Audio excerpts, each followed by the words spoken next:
I threw up while watching the Emoji Movie, and unlike the YouTube channel actually happened, everything that I say in this video is 100% true. It actually happened. Here's how the story goes. A few years ago, I was on a road trip with my family, and I was a little kid.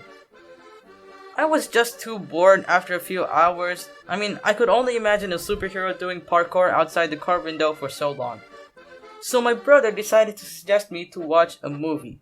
And we both watched the most horrible animation movies of all time. No, we did not watch The Sausage Party. We did not hit puberty yet. So my brother suggested me to watch the Emoji Movie. And goddamn, it was so horrible. I have no idea how I lasted through half the movie, but about an hour or so after watching the movie, I got nauseous.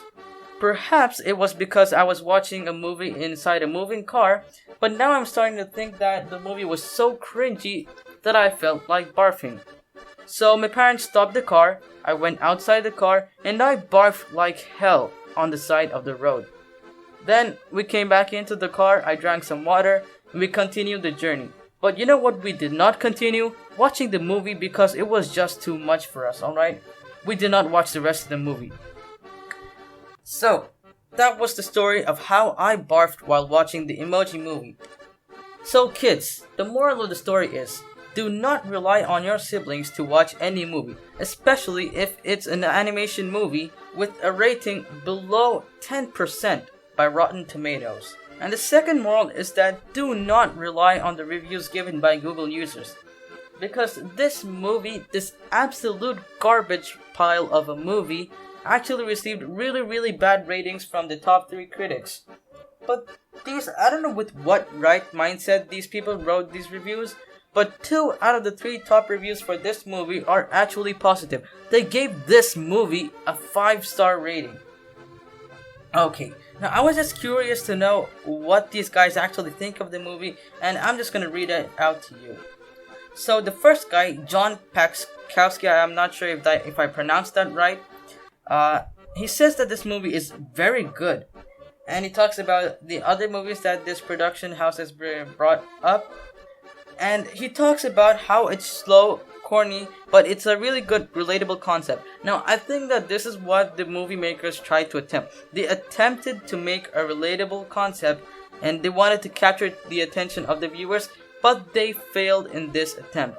Because I would rather watch a movie that was based on the 80s or the 90s, and if it was humorous, of course, rather than watching a movie that would be relatable to me, but come off as a half-baked attempt to make me laugh. So, he talks about all the plot and stuff, and he talks about how the scene where the guy looks at his crush is similar to Charlie Brown and the red-haired girl. Now, Charlie Brown and the red-haired girl is an absolute perfect relationship. It captured our childhood, but I don't know how he relates that to this, because Charlie Brown was an amazing character, alright? Peanuts was an absolutely good comic strip, and I don't know how he's relating that to this absolute trash of a movie. And yes, this is the 100th time I'm saying the word absolute. Let's hop on to the next review given by a Jameson D'Amico. Now, I was about to pronounce that as D'Amelio, because that's how much I've been intoxicated by news channels. I get 100 articles about Charlie D'Amelio and Dixie D'Amelio, so many articles in one single day. Now he goes on to tell that this is easily okay, hold on. The greatest film that he has ever seen in his life. Now, I'm pretty sure that he grew up watching these 3 a.m. challenges videos, and he probably believes that everything that goes on in these videos is true. So he talks about how great this movie is and how great of a plot it has, and it looks like the review of a 5-year-old who knows nothing about humor and watches every cringy thing as soon as he can.